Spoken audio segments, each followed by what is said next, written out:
كل شيء قدير هو الذي خلق الموت والحياة ليبلوكم أيكم أحسن عملا وهو العزيز الغفور. ẹlòmíì a máa sọ nínú ọ̀rọ̀ tọ̀rọ̀ tiẹ̀ wípé ní ìgbà tí Ọlọ́run ọba ò fẹ́ kí a ṣe ṣìnà kí ló dé tó ṣe dá ṣìnà ìgbà tí ò fẹ́ ká mutí pọ́ tí ò dá kí ló tó ṣe dá ọtí ìgbà tí ò fẹ́ kí a jẹ ẹlẹ́dẹ̀ kí ló tó ṣe dá ẹlẹ́dẹ̀ ṣùgbọ́n kan tẹ yóò mọ̀ ní wípé tí ò bá sí ọ̀tún àárín mọ iyì òsì tí ò bá sí òsì àárín mọ igi ni o ọ̀tún àwọn afọ pé ọmọ yìí máa ṣe kíní kò wá sí ìdàkejì ẹ̀ a lè mọ̀ bóyá ìtẹ̀lé wa bí kò tẹ̀lé wa torí bẹ́ẹ̀ yọkọ tó wà lẹ́yìn ẹ̀ ní í ṣe lọ́ba Allah sọ pé àwọn ọlọ́mọ ọba àlekí ọlá ní yabluwakum ayyukum ahsanu amala ajákẹ́ máa ṣẹ̀mí kẹ́ẹ̀dẹ̀ máa kú nítorí pé lẹ́yìn ikú nǹkan mi ṣì ń bẹ ká lè mẹ́ta ní kí ni onígbà tó bá rántí owó kù lọ́jọ́ kan ìwé ló fẹ́ ṣe nu méjèèjì. ọba yìí lọ́ba ta dúpẹ́ fún àwọn tó wà ní kún ìkí àfikẹ́ fún anábọ̀ Muhammad sallallahu alayhi wa sallam àwọn ará ilé ànábẹ́ àtàwọn sọ̀hárà rẹ̀ àbí ọlọ́ọ̀bà Allah subhanahu wa ta'ala kó bá wa kẹ́rẹ̀. àmín. aláìnígbà ní àsìkò akí gbogbo àwọn afọ àwọn ní ìkẹlẹ̀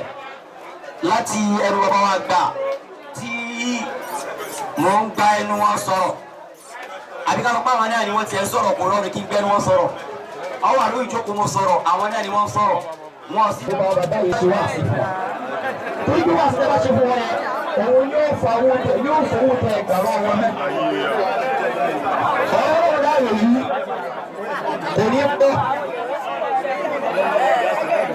alájà ẹ̀rọ kò yẹ pé wa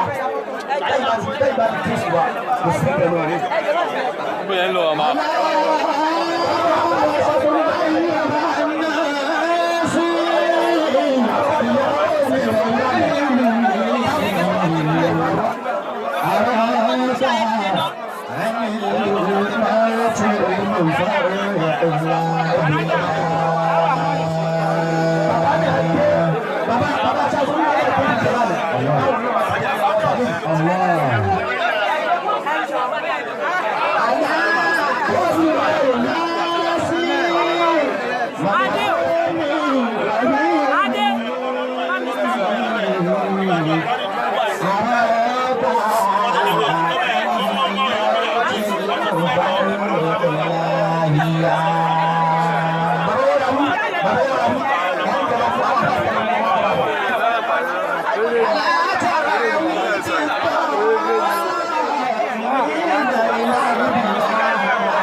arákùnrin yìí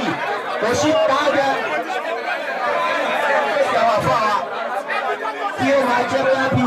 ẹ̀sáàmù àti tẹ́sítì kí àwọn bọ́tò ọmọ tó wọ́n ní Farida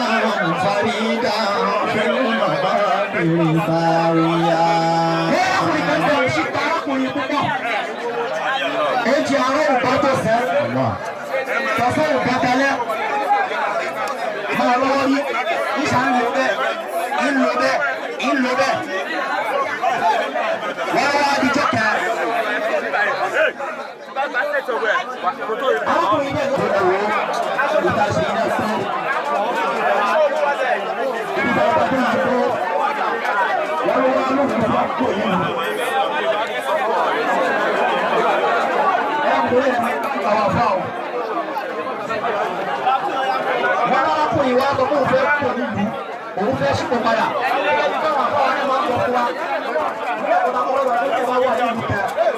Ọdún méjì